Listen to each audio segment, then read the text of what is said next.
Olá pessoal, professor Edneudo de Biologia, unidades do SEI Romualdo Galvão e também Roberto Freire. Que tal uma aulinha para vocês de um tema recorrente no Enem, imunização?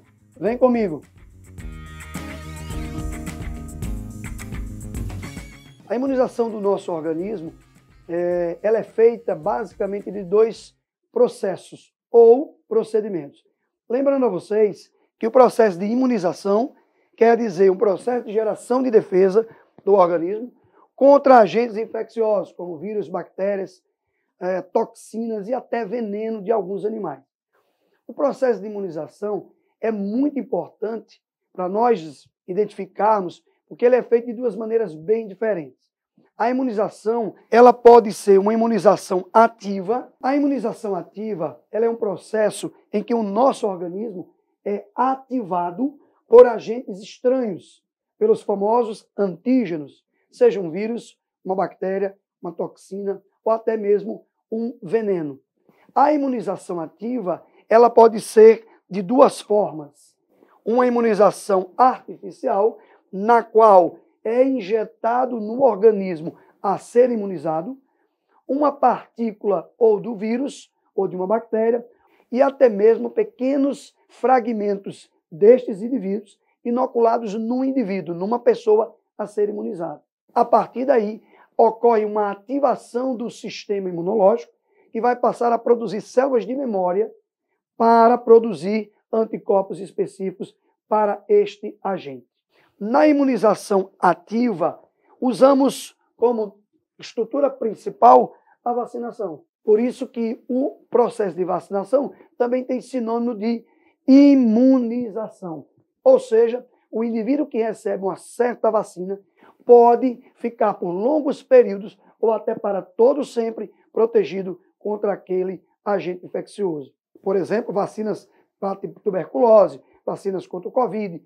Essas vacinas são preparadas com agentes mortos ou atenuados, vírus e bactérias, que ao adentrar no nosso corpo, o nosso sistema imunológico se encarrega de produzir uma ativação contra esse agente. Daí porque o termo imunização ativa artificial, porque é feita em laboratório, com estudos clínicos e a ação de muita ciência. Existe também a forma ativa natural, que é aquela que eu acredito que ninguém goste de passar.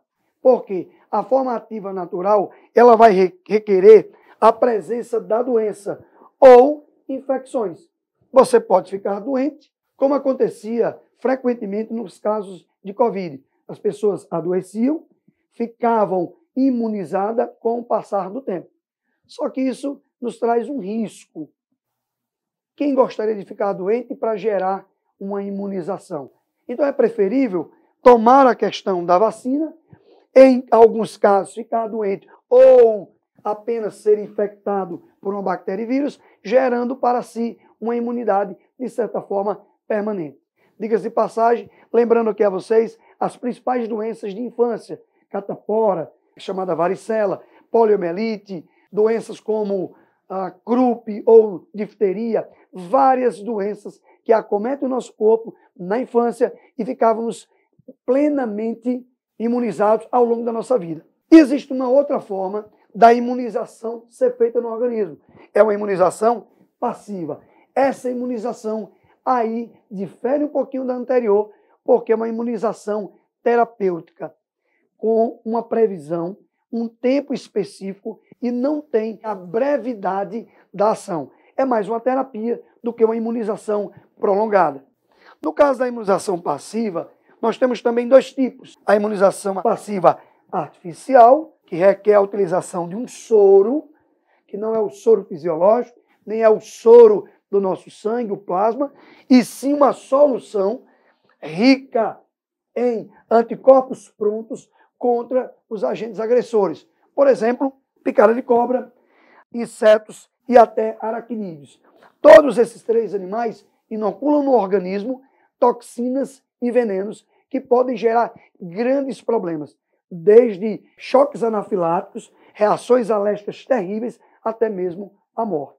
Daí porque, aplicando o soro, na verdade chama-se também soro terapêutico, Aplicando-se esse soro, o indivíduo recebe uma dose de anticorpos prontos. Professor, se eu recebo uma dose de anticorpo pronto, o meu sistema imunológico não respondeu. Então, portanto, é uma imunização passiva, onde o nosso sistema imune ele se programa para não reagir contra nada. Ele fica de forma passiva, só observando os fatos.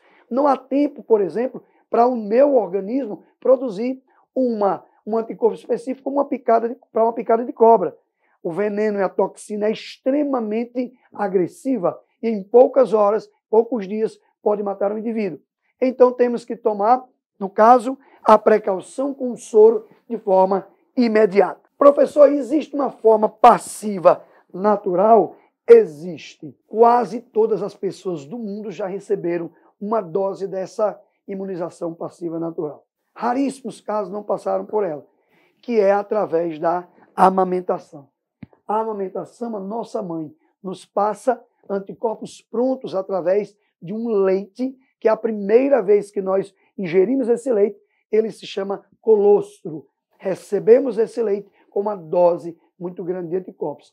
Claro, anticorpos de maneira geral, que vai, na verdade, diminuir a nossa imunidade momentaneamente. Nós não vamos ficar recebendo esse soro a vida toda. Portanto, nós temos que desenvolver ao longo da nossa vida a imunização ativa, seja ela ativa ou passiva, seja ela artificial ou natural. Beleza? Um abraço, se liguem nas informações, é tema recorrente e desejamos uma ótima prova para vocês.